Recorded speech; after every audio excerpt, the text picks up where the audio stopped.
Hey everyone, and welcome to another episode of Unboxed. I'm so glad that you've decided to join us. Let me share with you the second part of what I learned about leadership by visiting my parents. Stick around as we unbox this subject. I'm Dr. Robert Davis, family life educator and relationship coach. And welcome to Unboxed, a frank and straightforward conversation about relationships. We're going to talk about family, church, workplace, and all other types of relationships. Join me for the next few moments as we unbox the power and potential of relationships and help you to live your best life. All right. Welcome. So glad to have each one of you here with us today. Before we get started, please make sure that you like, subscribe, and share. That's right. Like, subscribe, and share. And if you're listening to us via podcast, the website that I want you to check out is www.swg-unboxed.org. That's swg-unboxed.org. So the last time that we were together, I talked about my visit to, how last week I went to visit my mother and father in Alabama. And I began to share with you some of the things that I learned as I went and made this visit that really helps to grow my leadership. And the first thing that I shared was I learned how challenging it is to maintain one-to-one contact with the significant members of the family, and how important it is to maintain one-to-one contact, but it can be challenging. So we have to be intentional about putting family members, team members within the workplace on our calendar. But the second thing that I learned is this right here. Internal reactivity is just as important as external reactivity. Oftentimes as leaders, we become polished through education and through experience, not to react based on how we feel, but rather to react in a polished, professional way. And so we even know how to put people in their place in a very professional way via emails, memos, etc.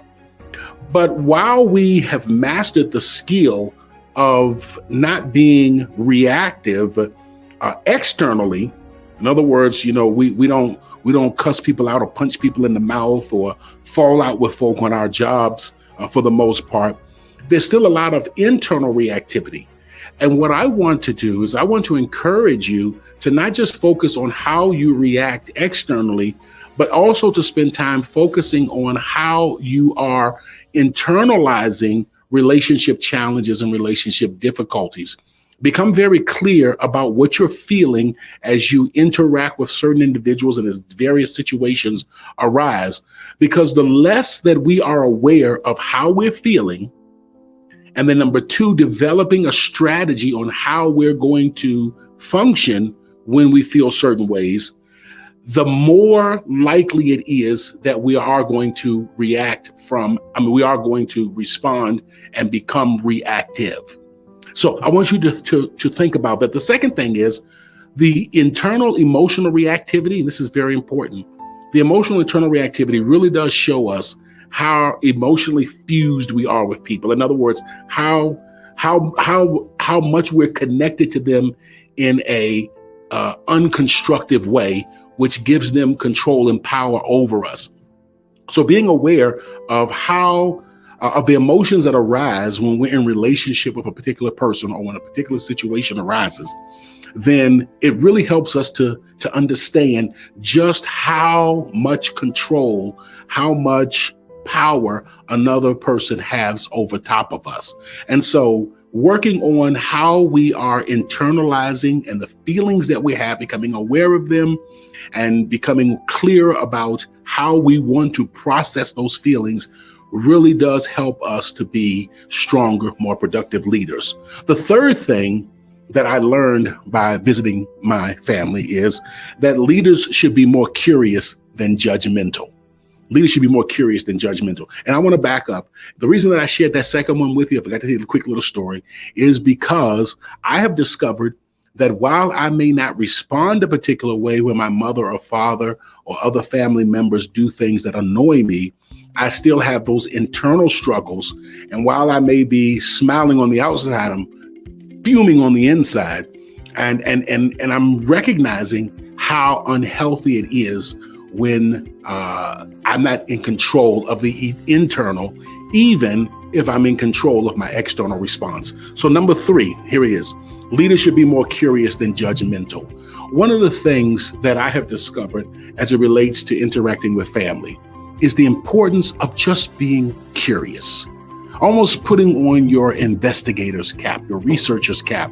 And rather than trying to judge, rather than trying to figure out the why, and that's what the judging is. Why do they do this? Why do they do the other? What's wrong with them? They're liars, they're this, and trying to label people. It's a lot better to become more curious about the process that you're watching unfold before you. Because what you're actually seeing is you're seeing people who are managing relationship difficulties and using various techniques to do so.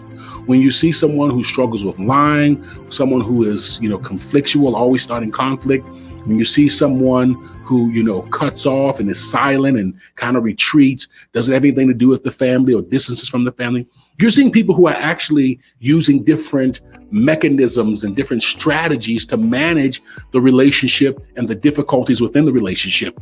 The more curious you become about how people manage relationships and less judgmental about why they do it and labeling them for what they do, the more you're able to empathize and sympathize with your team. Because if you can do that with your family, you can be a lot more effective at doing it in all of your other relationship systems, especially with your team, to be able to understand, okay, this is what's going on within my team.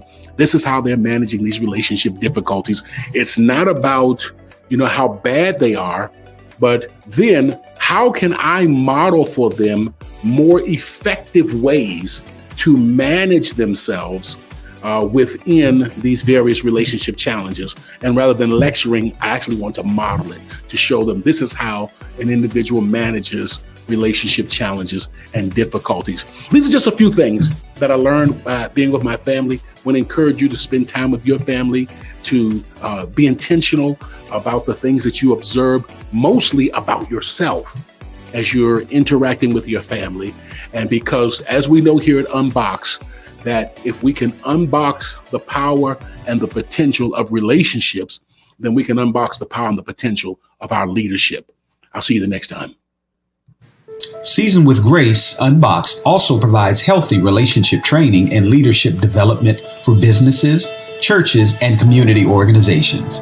For a free consultation to discuss your team's needs, please contact us at our website at swg-unboxed.org.